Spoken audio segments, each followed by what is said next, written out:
Cristo, el fin de los cuales será perdición, cuyo Dios es el vientre y cuya gloria es su vergüenza, que solo piensan en lo terrenal. Mas nuestra ciudadanía está en los cielos, de donde también esperamos al Salvador, al Señor Jesucristo, el cual transformará el cuerpo de la humillación nuestra, para que sea semejante al cuerpo de la gloria suya, por el poder con el cual puede también sujetar a sí mismo todas las cosas. Padre, te damos gracias por tu palabra. Tu palabra no regresa vacía, sino que hace aquello para lo cual fue enviada. Aplícala con poder en cada corazón. Señor, así como trabajaste en mi mente y mi alma esta semana con este texto, tráenos de vuelta a Cristo. Tráenos de vuelta a la cruz. Que te lo pedimos en el nombre de Jesús. Amén. Puede tomar su lugar.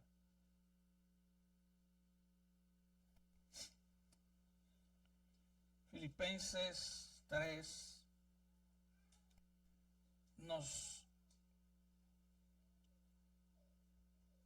es un capítulo riquísimo, es uno de los capítulos claves de esta carta.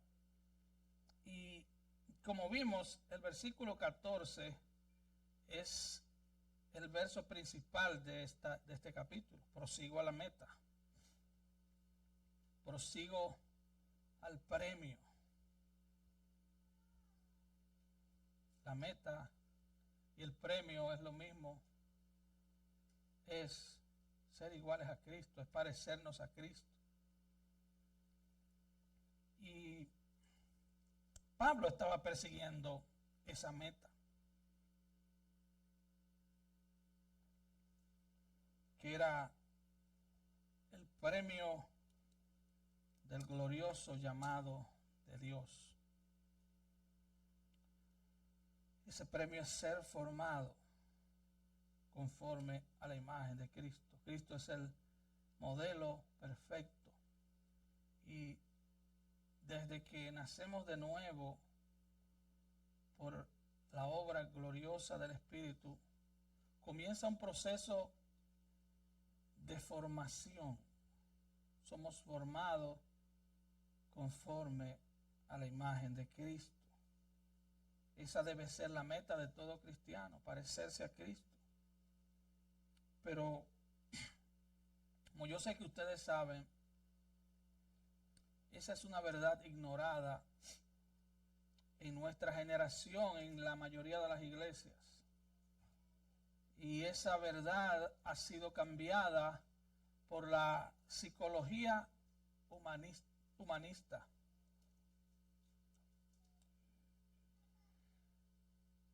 Han cambiado la meta real de parecernos a Cristo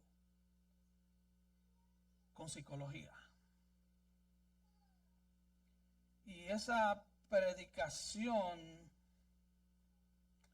ha tenido un efecto destructor terrible en la iglesia y en la teología cristiana.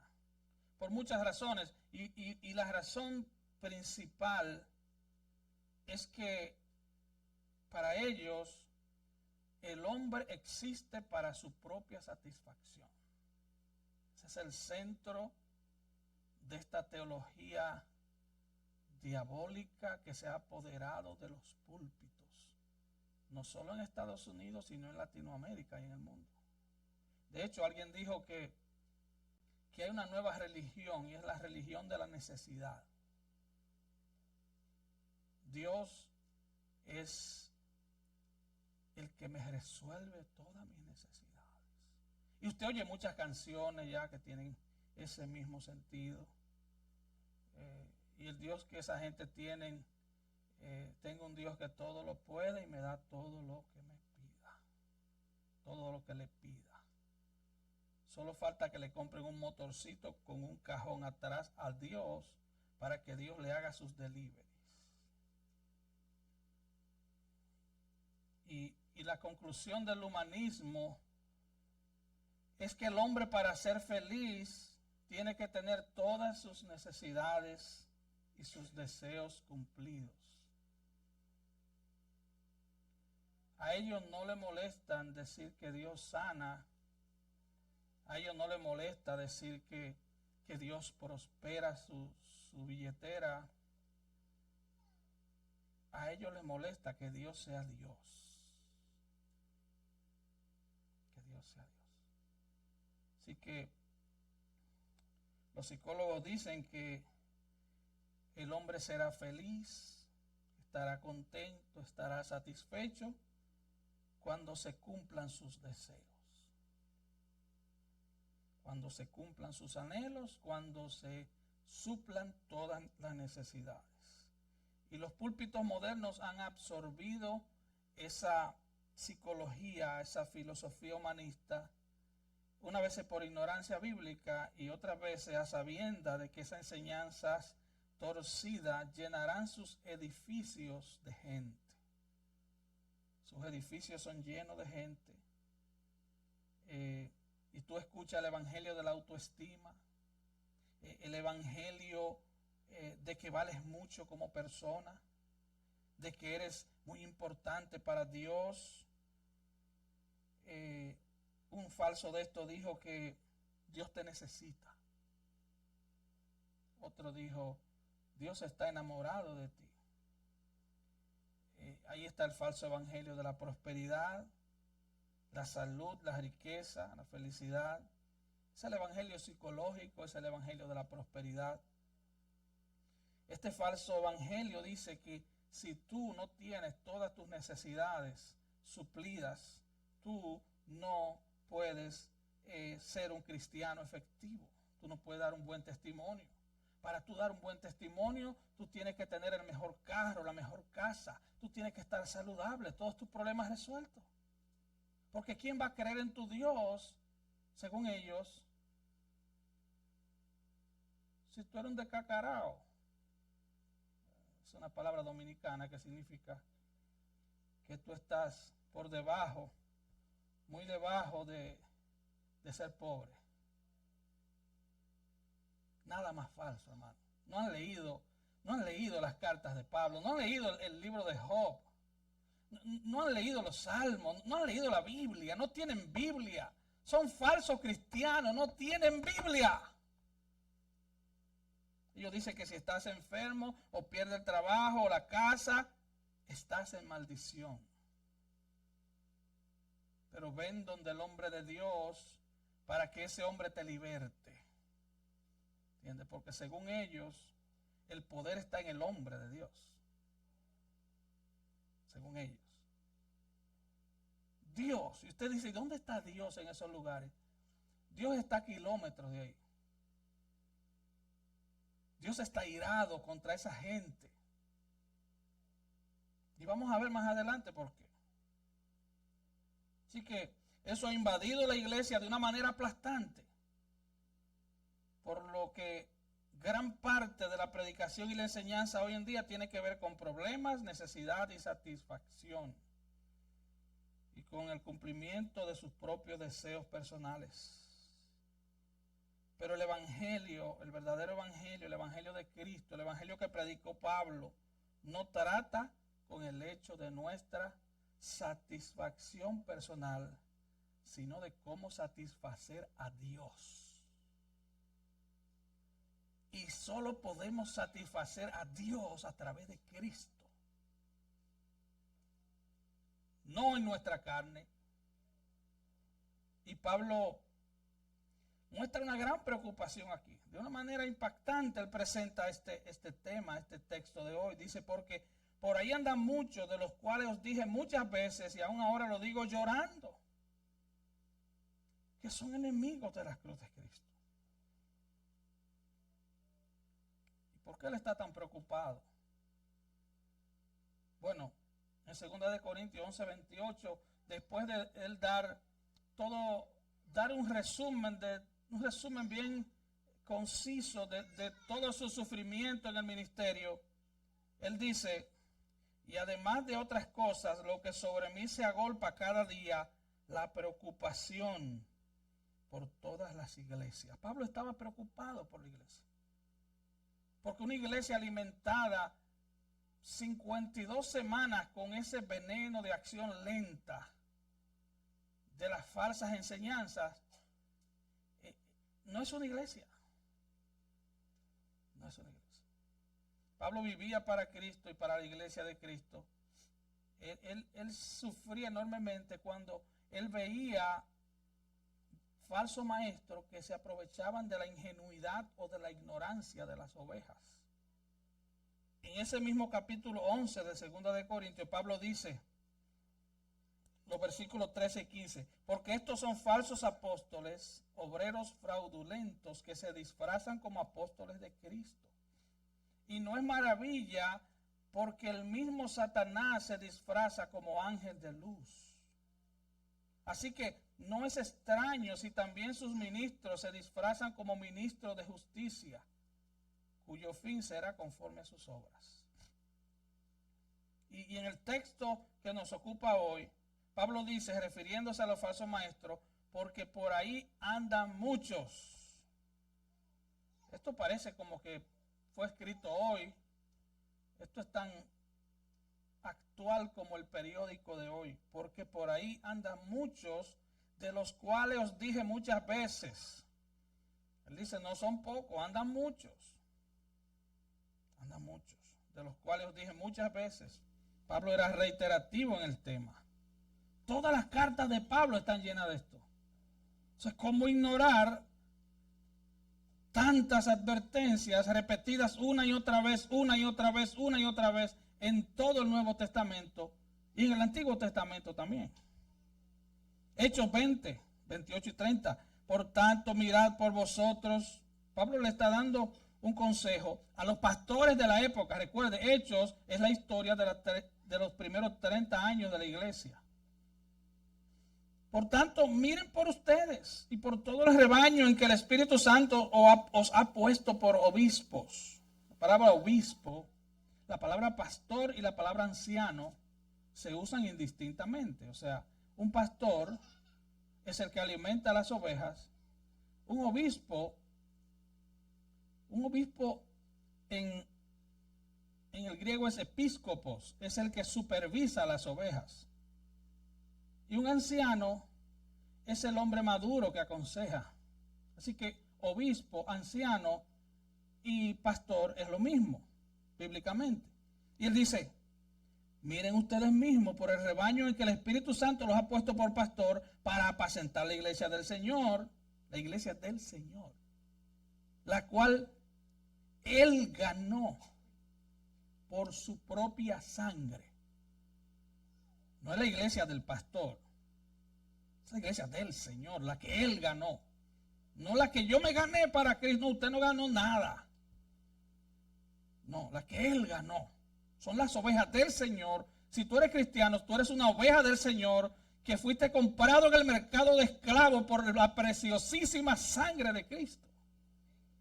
Dice, porque yo sé que después de mi partida entrarán en medio de vosotros lobos rapaces que no perdonarán al rebaño. Lo van a despeluñar, le van a sacar hasta lo último. Dice, y de vosotros mismos, oiga esto, y de vosotros mismos se levantarán hombres que hablen cosas perversas para arrastrar tras sí a los discípulos. Ahora, el Señor Jesús en Mateo 7:15, Él dice, guárdense de los falsos profetas que vienen a vosotros con vestido de oveja, pero por dentro son lobos rapaces. El pastor Samuel Pérez Milos en su comentario de Filipenses dice, el corazón de Pablo se quebrantaba por el comportamiento de los falsos maestros. El corazón del apóstol se conmovía por el daño que podía causar a los creyentes. Su interés por la obra del Señor, su amor por los cristianos era de tal dimensión que no podía menos que emocionarse y llorar ante situaciones de peligro para la iglesia. Pablo dice, y aún ahora lo digo llorando. Pablo lloraba por la ingenuidad y por la ignorancia bíblica de muchos, por la falta de discernimiento espiritual de muchos creyentes que toman como cristiano cualquier cosa.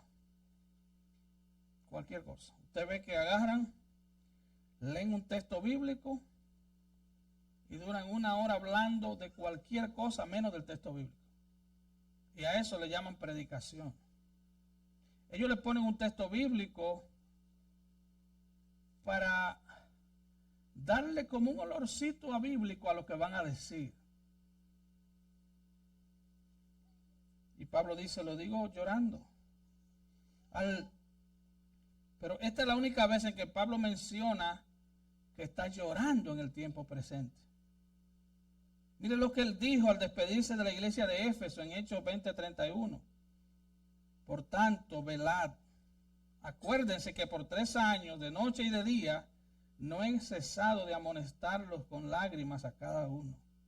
Y a la iglesia de Corinto le escriben, 2 de Corintios 2:4, porque por mucha tribulación y angustia os escribí con muchas lágrimas, no para que fuese contristado, sino para que supieseis cuán grande es el amor que os tengo. Pablo lloraba por la iglesia de Cristo. Ahora, él no lloraba para manipularlos y sacarle dinero. Él lloraba porque amaba a la iglesia. Oh, sí, muchos lloran. Muchos lloran para que la gente comience a llorar y con una musiquita de fondo, un pianito y unas luces y todo una atmósfera preparada para sacarte hasta lo último. 2 de Corintios 5:14, porque el amor de Cristo nos constriñe. ¿Sabe qué era lo que motivaba, lo que obligaba, lo que empujaba a Pablo? El amor de Cristo. Y él dice, porque pensando esto, que si uno murió por todo, luego todos murieron y por todos murió, para que los que viven, o sea, tú y yo, ya no vivan para sí, sino para aquel que murió y resucitó por ellos. Pablo trae en este texto de hoy un calificativo demasiado fuerte para tratarlo así de manera liviana. Por eso quise predicar hoy sobre ese texto. Enemigos de la cruz de Cristo. Enemigos de la cruz de Cristo. Un tema que a mí me ha trabajado toda la semana, porque tenemos que vernos en ese espejo. Y él dice, porque por ahí andan muchos, de los cuales os dije muchas veces, y aún lo digo ahora llorando, que son enemigos de la cruz de Cristo. Ahora, los enemigos de la cruz de Cristo no conocían el poder salvador del crucificado. Consideraban despreciable la verdad central del Evangelio, que es la justificación por la fe sola. Romanos 5:1, justificados pues por la fe, tenemos paz para con Dios por medio de Jesucristo. Justificados pues por la fe. Yo soy justificado por fe, no por obras, por fe. Los enemigos de la cruz de Cristo le añadían obras a la salvación, o le restaban, le quitaban la parte que habla de la transformación, para así vivir en puro libertinaje. Judas dice en su carta al hermano de Jesús, convierten en libertinaje la gracia de nuestro Dios. Esos son los enemigos de la cruz de Cristo. Y Pablo presenta 4 características que vamos a tratar brevemente de estos personajes, los enemigos de la cruz de Cristo. Número 1, el fin que les espera. Versículo 19 dice, el fin de los cuales será perdición. Escuche. Pablo comienza describiendo a los enemigos de la cruz de Cristo. Lo primero que dice es que su fin es la perdición eterna. Ahora pensemos por un momento. Si su fin es la perdición eterna, entonces no son creyentes. Eso es lo primero. Mira cómo Jesús menciona a Judas en su oración sacerdotal de Juan 17, versículo 12. Cuando estaba con ellos en el mundo, yo los guardaba en tu nombre. A los que me diste, yo los guardé. Y ninguno de ellos se perdió, sino el hijo de perdición, para que la escritura se cumpliese. Jesús llama a Judas hijo de perdición. Todo aquel cuyo fin es la perdición es alguien que no es creyente. Los enemigos de la cruz de Cristo, entonces, profesan ser cristianos como Judas. Son gente que tienen apariencia de piedad como Judas. pero con su fe niegan la eficacia de esa fe que profesan tener. Mire, Judas lo hizo tan bien, fue un actor de primera. Él, ese día, cuando Jesús anuncia que alguien lo iba a entregar, todos se miraron unos a otros y dijeron, ¿y seré yo? Y el otro dijo, ¿y seré yo? Nadie desconfió de Judas. Así que los enemigos de la cruz de Cristo son actores. Tienen una apariencia de piedad que confunde. El apóstol Pedro también habla de estos falsos creyentes, segunda de Pedro 2, 1 y 3. Pero hubo también falsos profetas entre el pueblo, como habrá entre vosotros falsos maestros, que introducirán encubiertamente herejías destructoras y aún negarán al Señor que los rescató, atrayendo sobre sí mismo destrucción repentina. Y por avaricia harán mercadería de vosotros con palabras fingidas. Sobre los tales, ya de largo tiempo, la condenación no se tarda y su perdición no se duerme. Mira la misma palabra, perdición. Está hablando de perdición eterna. Esta gente aparentan ser cristianos, pero su fin es la perdición. Judas, versículo 4, porque algunos han entrado encubiertamente, los que desde antes habían sido destinados para esta condenación, perdición, condenación. Así que los enemigos de la cruz de Cristo están en la iglesia, pero no son parte de la iglesia. Usted los puede encontrar en los púlpitos, como líderes de concilios evangélicos. ¿Sabe algo que a mí me entristece mucho? Que la mayoría de las organizaciones evangélicas, cuando te piden el informe anual, lo que te piden es ¿cuánta gente tú tienes en la iglesia?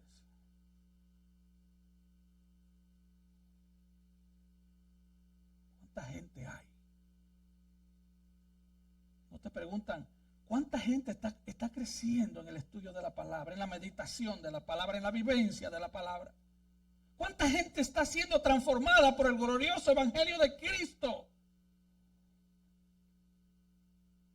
Así que están en todos lugares, están en los púlpitos, en las organizaciones de más alto nivel, están en las bancas de cualquier iglesia. Ahora hay que entender algo, donde hay falsos maestros, hay falsos discípulos. Y donde hay falsos profetas, hay falsos profesantes. Un falso profeta no puede subsistir donde hay creyentes verdaderos que conozcan la palabra, porque salen huyendo, tarde o temprano. Ahora, Pablo menciona una segunda característica de los enemigos de la cruz de Cristo. Él dice, cuyo Dios es el vientre.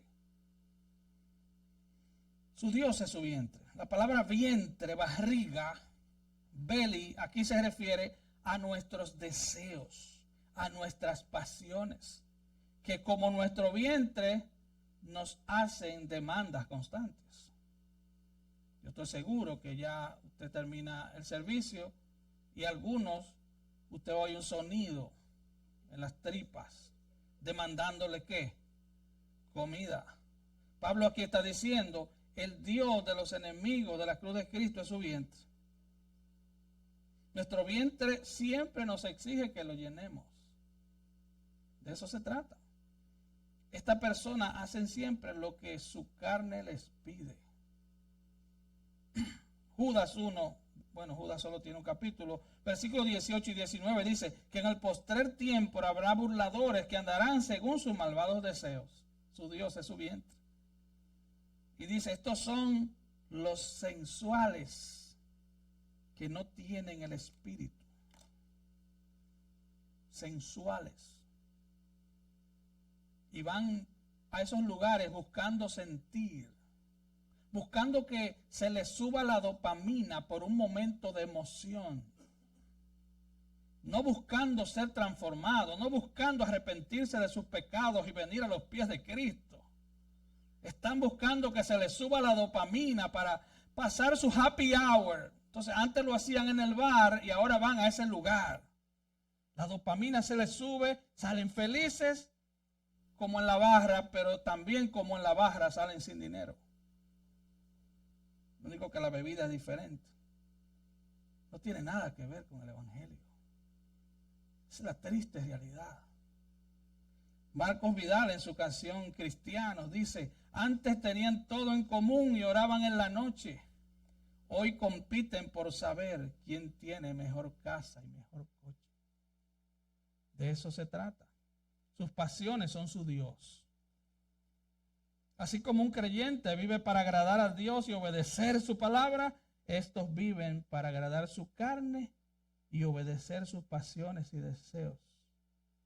Ellos viven para satisfacer los deseos de la carne, los deseos de los ojos y la vana gloria de la vida, según 1 Juan 2:16. Hacen de su apetito su Dios, cuyo Dios es su vientre. Ellos desean algo y van hasta el fin del mundo por conseguirlo. A ellos no les importa Dios. Ellos no dicen, Señor, que se haga tu voluntad y no la mía. Ellos no dicen, Señor, que así como en el cielo se haga tu voluntad. Yo quiero vivir en tu voluntad. No, a ellos no les importa agradar a Dios, ni les importa ayudar al prójimo. Como vimos en sermones anteriores, este es el mandato del apóstol a los creyentes, Filipenses 2. No hagáis nada por contienda o por vanagloria, antes bien con humildad, estimando a los demás como superiores a sí mismos, no mirando cada uno por lo suyo, mirando cada uno por lo suyo propio, sino cada cual también por lo de los otros. La tercera característica de esa gente es de que ellos se jactan, de que se glorían. Ahí todo eso está en el versículo 19. Y cuya gloria es su vergüenza. Pablo aquí nos habla de las cosas en las cuales estos hombres y mujeres se jactan. Cosas en las cuales confían y se glorían. Lo que Pablo está diciendo, ellos deberían avergonzarse de las cosas por las cuales se jactan. No solo viven en pecado, sino que se jactan de vivir en pecado y hacen alarde de su vida desordenada. El pastor puritano Thomas Manton dijo: el hombre caído no solo practica el pecado, sino que también se gloría en él. El hombre caído, dice él, es como un hombre invertido, es un hombre al revés, con la cabeza para abajo. Su amor está donde debería estar su odio y su odio donde debiera estar su amor. Su gloria está donde debiera estar su vergüenza y su vergüenza donde debiera estar su gloria.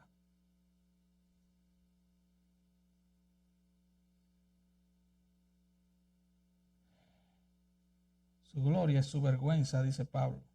El Salmo 10:3 dice: porque el malo se jacta del deseo de su alma, bendice al codicioso y desprecia a Jehová. Ellos aman su pecado y lo publican en las redes sociales. Publican.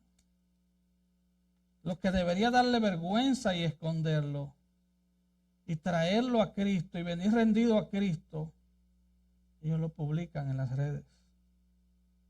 Ellos se jactan de lo que deberían avergonzarse. Número 4.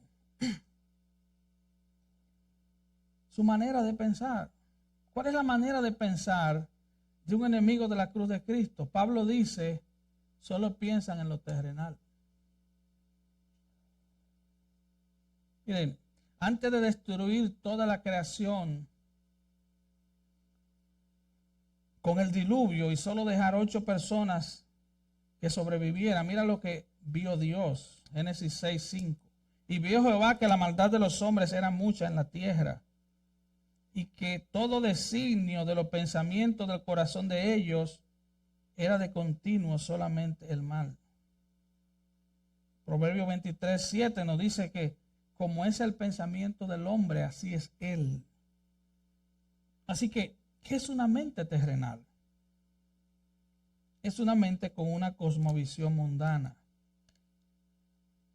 Ellos tienen un tipo de sabiduría que Santiago dice que no es la que desciende de lo alto, sino es terrenal, es animal y es diabólica. Los enemigos de la cruz de Cristo tienen una sabiduría terrenal, animal y diabólica. Hermanos, nosotros somos el resultado de lo que pensamos. Nosotros vivimos como pensamos. Nosotros somos el producto de nuestra forma de pensar. Es por eso que en esta iglesia hacemos tanto énfasis en que estudiemos y meditemos en la palabra de Dios, para que tengamos mente bíblica. Los niños necesitan el evangelio. Los jóvenes necesitan el evangelio. Los viejos necesitamos el evangelio. Los nuevos creyentes necesitan el evangelio. Los que se convirtieron hace un año necesitan el evangelio. Los que tenemos cerca de 30 años el evangelio necesitamos el evangelio. Es la medicina, es el alimento, es la fuerza motriz de nuestra vida en Cristo.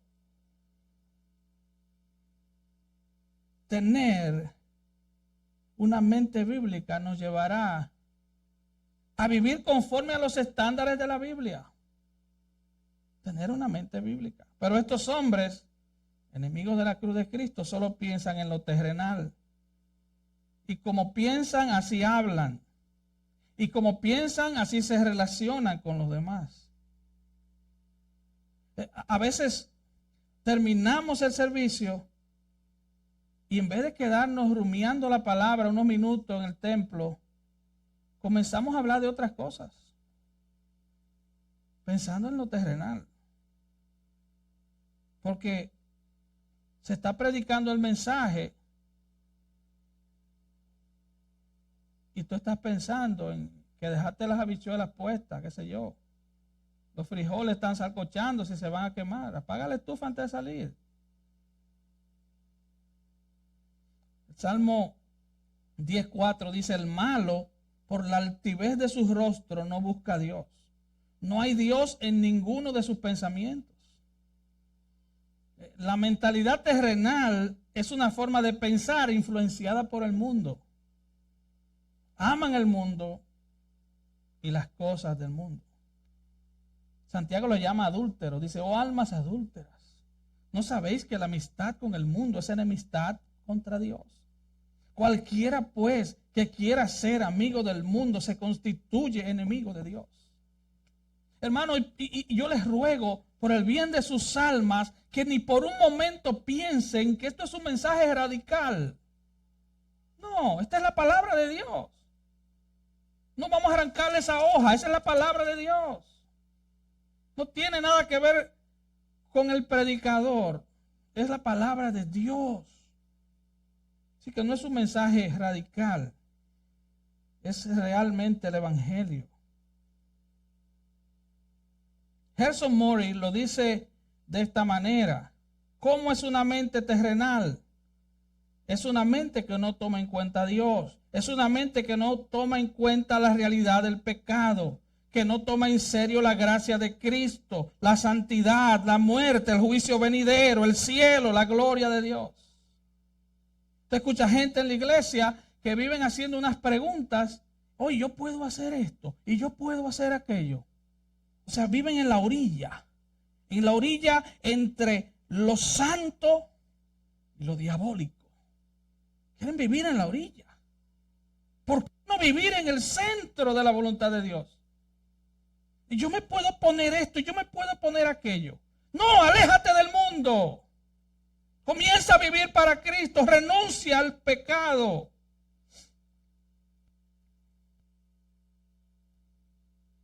Y algunos dirán: pero ese mensaje no va a traer a los jóvenes. Los jóvenes no necesitan más entretenimiento. Ustedes se la pasan en una tablet, en un iPad, en un teléfono inteligente, en la televisión, en el internet. Ustedes están intoxicados de entretenimiento. Ustedes deberían ayunar del entretenimiento. Y muchos adultos también.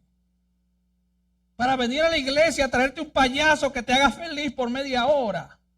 No, cerremos esto mejor.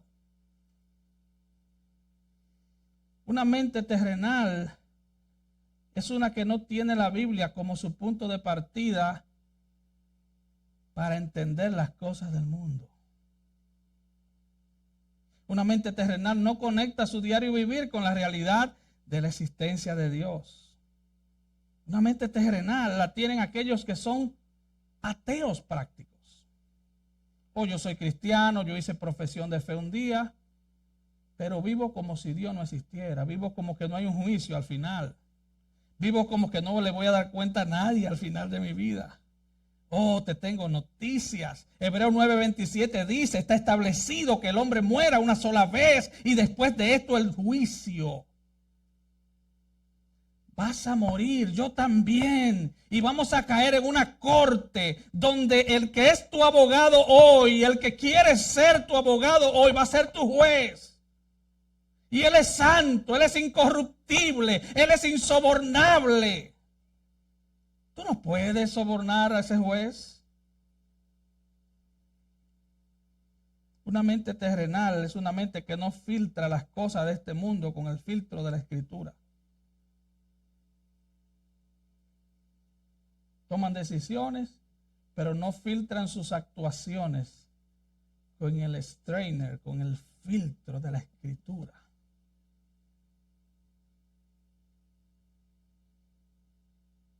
No filtra lo que dice o lo que hace con el filtro de la Biblia.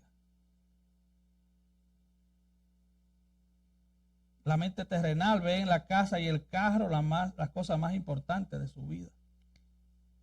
Eso es lo más importante. La mente terrenal ve en la escuela, la universidad, la práctica deportiva de los hijos, las cosas más importantes de su vida.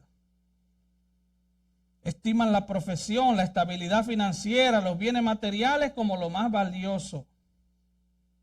Consideran la reputación, la apariencia, la belleza física, la salud, las relaciones, los negocios, como las cosas en las cuales más vale la pena gastar el dinero. Eso es una mente terrenal. A esa clase de mentalidad, Jesús le dice, ¿de qué te sirve ganar el mundo? Si tu alma se pierde, vas a perder tu alma. A estos hombres Pablo llama enemigos de la cruz de Cristo y se caracterizan por tener una mente terrenal. Solo piensan en lo terrenal. No solo piensan en las cosas del mundo, sino que piensan como el mundo. Primera de Juan 4:5, ellos son del mundo, por eso hablan del mundo y el mundo los oye. ¿Sabe por qué muchos de esos lugares que le llaman iglesias hay multitudes? No estoy diciendo que todas las mega iglesias son así, No, hay iglesias grandes que son reales iglesias, pero hay algunas que son del mundo. Su enfoque es atraer al mundano con métodos mundanos. Y por eso invierten mucho en cosas que atraigan. Y usted ve que el santuario parece una discoteca. Claro, porque eso llama la atención. Muchas luces, una pantalla LED gigantesca, humo, una música que te lleva a llorar. No sé cómo, pero esa gente estudia muy bien su asunto. Tú entras y dices, ay, aquí hay una presencia. No es la presencia, te mueven tus emociones. Son psicólogos profesionales. La presencia de Dios está donde su palabra es honrada. Ahí está la presencia de Dios. Yo no vengo a traerte un testimonio de que Dios me dio esto y me dio aquello. Yo vengo a exponerte la palabra. Para que la palabra de Dios trabaje tu alma. Como ha trabajado la del predicador. Ellos son del mundo. Y ellos hablan del mundo. Y el mundo los oye. Una persona con la mente terrenal mira el mundo con los lentes del mundo. Estos enemigos de la cruz de Cristo dirigen a grandes multitudes camino a una condenación eterna, pero lo hacen jugando a ser iglesia.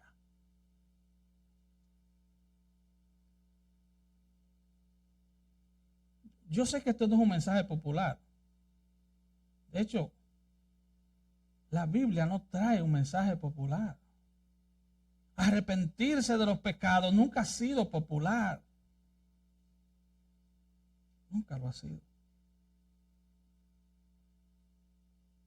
A los enemigos de la cruz de Cristo les gustan las iglesias mundanas, donde los entretengan a ellos y a sus hijos, donde el tiempo de adoración canten canciones que te hagan llorar y emocionarte, pero no meditar en la obra de Cristo en la cruz. Veía una entrevista que le hicieron a Marcos Vidal y él decía que las canciones de hoy son enfocadas en yo. Yo siento, yo quiero, yo tengo, yo puedo. Y él decía, muchas de esas canciones tú se las puedes cantar a tu novio o a tu esposo sin ningún problema. No tiene nada que ver con Cristo y con su cruz. Y él termina diciendo, estamos autorizados a cambiar las formas, o sea, los ritmos. Estamos autorizados a cambiar los ritmos. O sea, no me venga David a tocar un himno como lo tocaban hace 100 años, porque nos vamos a dormir todos. Está bien eso. Pero no me cambies el mensaje. El mensaje tú y yo no estamos autorizados a cambiarlo. No, 1000 veces no. El mensaje es el mensaje del Evangelio. Es el mensaje del Evangelio. Hace 100 años lo hacían con otros instrumentos. Podemos poner mejores instrumentos. Podemos cambiar los instrumentos.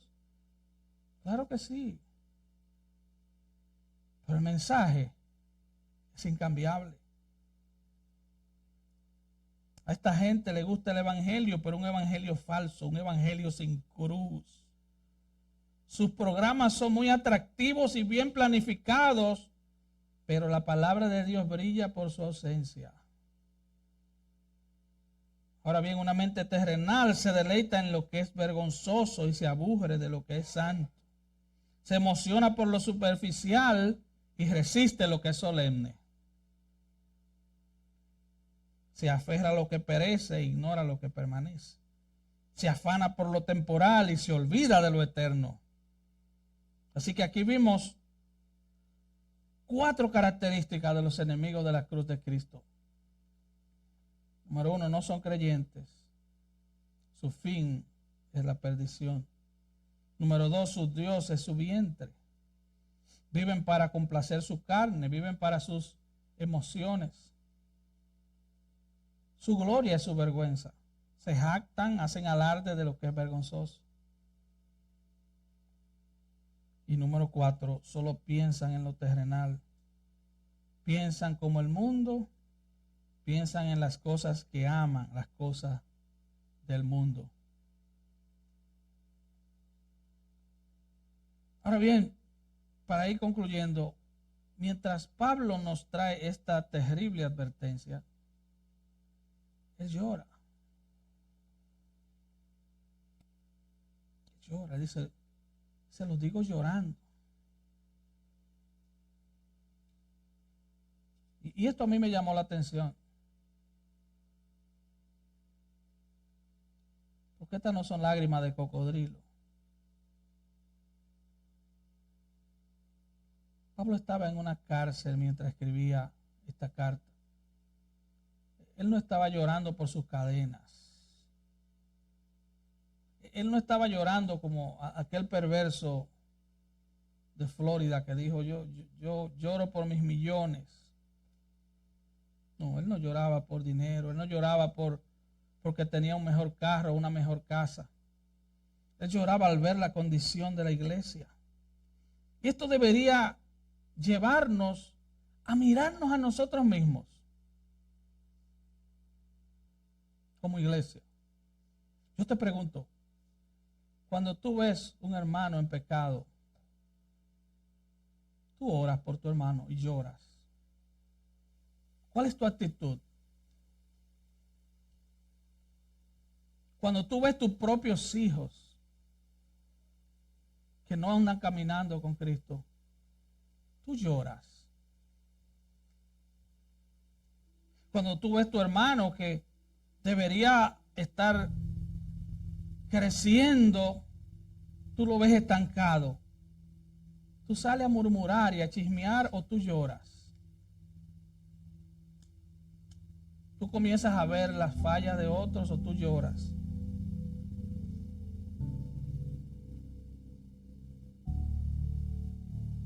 ¿Qué tú haces cuando tú ves la falta de un hermano? ¿Tú sales a darle a la lengua o tú lloras?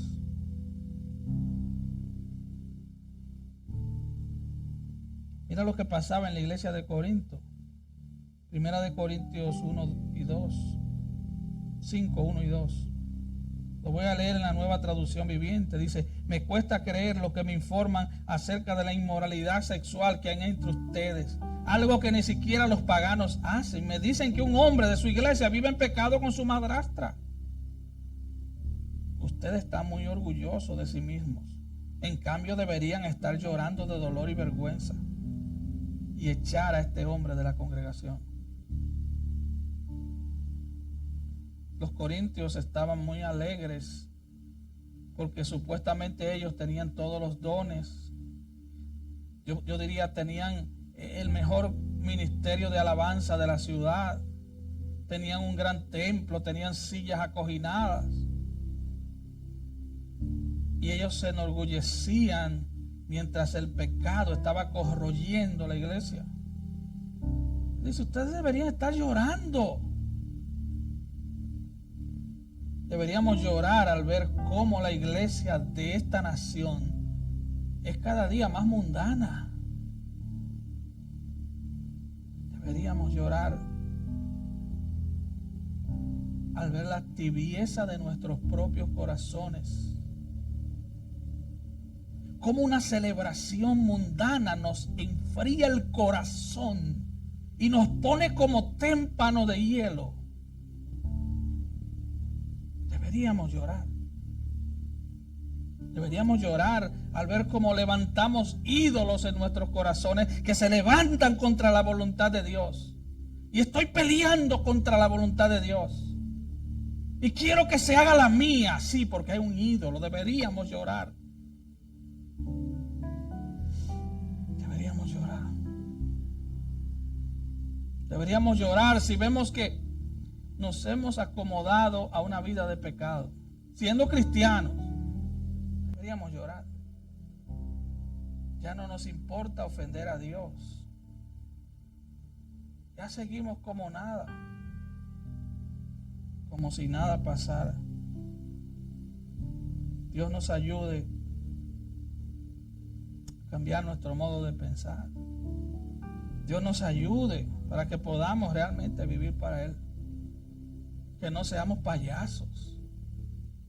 Que seamos gente reales, pecadores, que todos los días peleamos contra nuestro propio pecado.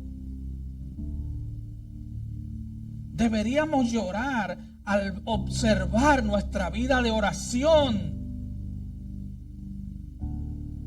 Al observar nuestra vida de estudio bíblico, deberíamos llorar. ¿Sabe lo que dijo John Piper? Para lo único que sirve el Instagram, Facebook y todas las redes sociales, para lo único que servirá en el día del juicio es para testificar de por qué no orábamos ni leíamos la Biblia.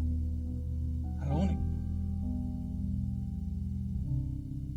Deberíamos llorar, de verdad, hermanos. No tome esto como un mensaje más. Si tú eres cristiano, tú sabes. Yo no estoy aquí para enrostrarte nada. No. Tú conoces tu estado. Yo también. Y esta palabra golpeó los fundamentos de mi alma.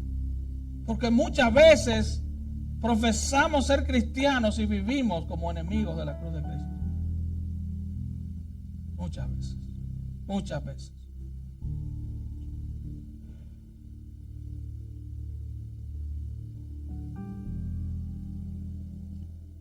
Job al final de su carta dijo: yo conozco que todo lo puedes y que no hay pensamiento que se esconda de ti.